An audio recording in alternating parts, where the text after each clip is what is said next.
Last video, I discussed if Dragon Ball Fighter should be your first fighter, and I arrived at yes, but there are other options to consider. This week, we'll not only discuss other options, but also how to learn the other option you decide. Fighting games are notorious for being one of the more difficult genres of games to learn, and personally, I disagree, especially with how fighters are designed to be more accessible nowadays to lower the entry point for newer players. Learning a fighter isn't as complex as one might think, as many of the things that you need to know, you'll get better at naturally, but our concern at the moment is getting your foot in the door. My aim for this video is to break down the learning process so that you can pick up any fighter you want in an easier way. I'm a lead by example kind of guy, so I'll show the process of trying to learn a fighter I've yet to really sink my teeth into. Next video, we'll review the same topic but more in depth for players wanting to go into higher level play. So before we try learning a game, we need to actually pick a game first.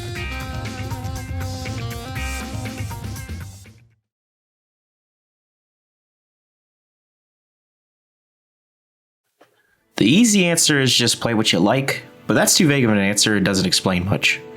While that is the correct answer, there's more to it than that. There are a lot of different fighters, and there's still more to come, but not every fighter is made the same, as some emphasize other mechanics over others. For example, Dragon Ball FighterZ emphasizes aggression and staying on the offensive by making every interaction easy, quick, and damaging. A game like Tekken, on the other hand, is more slowed down and methodical. Getting in on the opponent is more difficult, and making mistakes comes at a higher cost as many interactions come from capitalizing on those moments. Another example, Skullgirls focuses on aggression, but gives you many options on how to stay on the offensive as well as mix opponents, but provides many options for how to stay on the defensive. Even the very act of using those defensive options can be used to mix you, like with burst baits. Each fighter will provide a different experience, but the overall concepts that you learn in one will apply in some way in another game. Other things that may catch your eye, they could be the more mundane parts like art style, characters, music, the setting, etc. While the overall game flow is important to consider, you may want to try something else just because it looks or sounds awesome. The important thing, and I cannot stress this enough, is that you like the game that you want to learn. For me, I'm going to try learning Granblue Fantasy Versus. It's much slower than fighters, but the fights can still go at a fast pace. It's making me more cautious about the decisions I make since I can't go in on the other person quickly. It's also a very pick up and play, as it follows the same idea as fighters, simplify the actions that a player can take. It also caught my eye initially since I'm a fan of ArcSys fighters. I had no clue what Granblue was, but it looked great visually and I tend to like their games. So now that we got a game that we want to learn, the next thing we need to do is set expectations.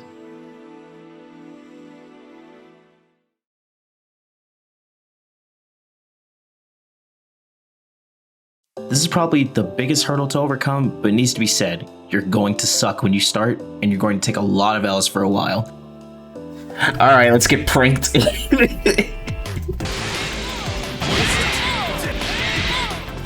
But everyone starts there. I'm still there if it helps. And it's alright. Just don't give up. Nobody likes to lose, and dealing with it is a skill in its own right, and it takes a while to get. So instead of going into this with the goal to get the W, set smaller milestones for yourself, as it'll help you grow in the long run. Also, don't be nervous about playing with other people. They're there for the same reason that you are, getting better and playing good matches. Odds are that they're a bit nervous too. A lot of my online recordings in the last video were my first time actually playing fighters online. I was extremely nervous, and I got trounced on for a good amount of those matches, but I set some goals for myself to try forming and breaking some bad habits of mine. After a while, I was able to keep up with some of the competitions I had, and even ran into one guy that was pretty cool, at least that was the vibe I got, and played him for about an hour straight. I was eventually able to relax and saw that I actually did get a bit better from where I was before. There actually isn't too much more that I want to say, as it really just boils down to don't worry about not being good. If nothing else, as long as you don't end up on scrub quotes, you're good. Alright, so now that we know what to expect, now we should actually load up the game and get things going.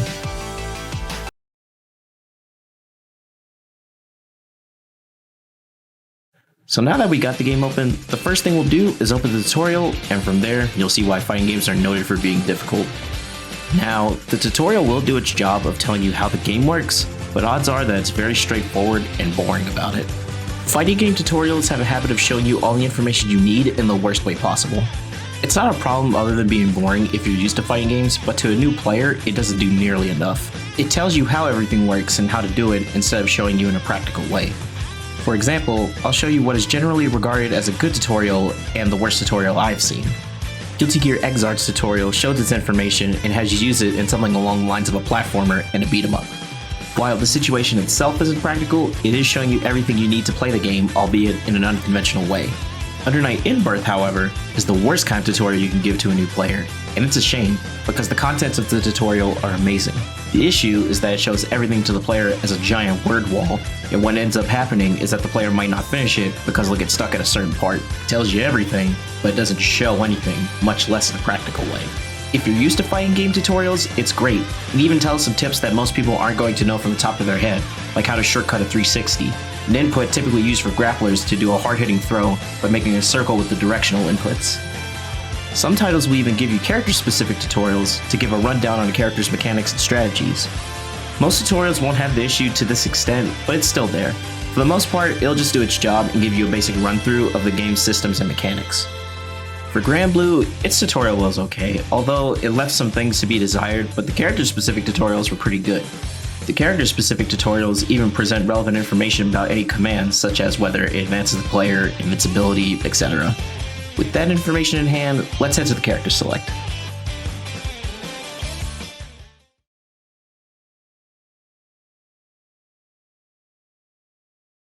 Much like picking a game to play, the easy answer is to play whoever you want, but that's vague, so I'll elaborate like before. Playing any game will be much more enjoyable when playing with a character that you like, and considering how fighters are designed nowadays, every character is viable with enough of a time sink. When it's said that a character has issues, a lot of the time it's not that the character is bad, but there are better characters for less work. For example, in FighterZ, one of my favorite characters is Goku Black. He can't do things that are much different than other characters, but I like his dialogue when it's consistent. Super Saiyan 4. How primitive. I have no interest in transforming into something so unsightly. His specials are cool, and I love his level 3. Definitely my favorite out of the base roster.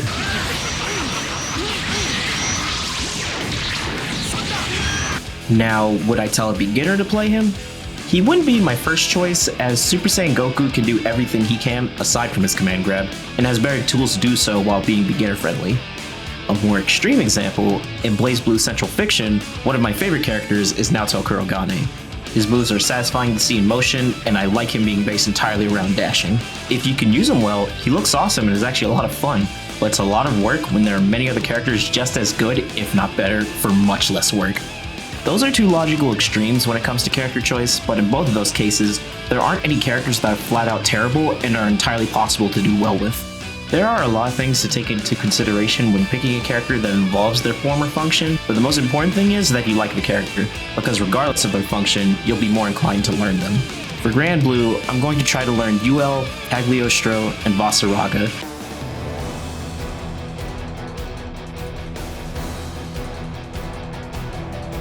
UL has definitely been my favorite thus far due to her character interactions and having an interesting stance as her unique skill. It can be used easily in specials and has a twist of auto counter rate at the expense of movement. Cagliostro definitely left the strongest impression.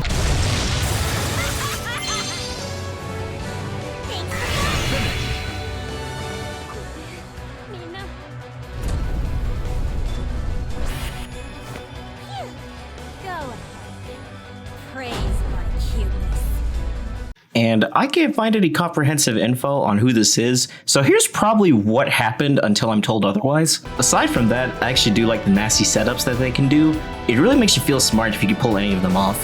I love Vasaraga, as he not only looks awesome, but thanks to the game having simplified inputs, I'm no longer constrained by the speed of big character inputs. So now that we have some characters in mind to play, the next step is to get a grasp on our characters.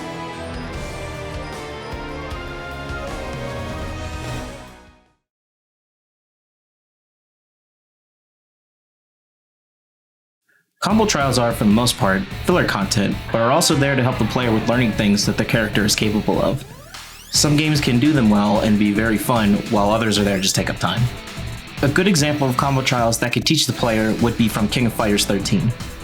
KOF, amidst a notoriously hard genre, is a notoriously hard fighting game to get into, as it requires precise execution in every aspect of its gameplay, from normal linking, inputs, and even movement.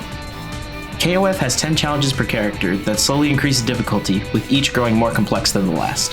While it's possible to complete them all, the player isn't expected to and can retain the info needed to play the character by only completing the first 3. I personally haven't completed all 10 for any character, as my highest is 7 out of 10 with Kim. It paints a big enough picture for what the character can do without overwhelming the player while being present in the game for them to learn at any time. A bad example of combo trials would be from Dragonball FighterZ. I've completed every trial on PS4 and PC, and can say for certain that every trial it presents you with are things that you figure out in the tutorial, or things that are very much impractical.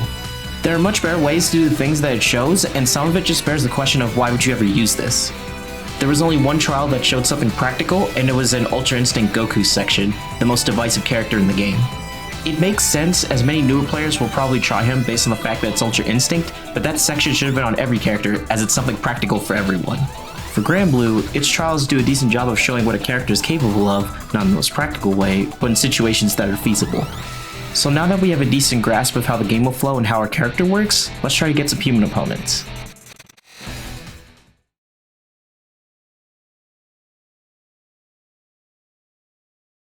Like any game, playing with friends can make an experience so much better than venturing by yourself into the unknown.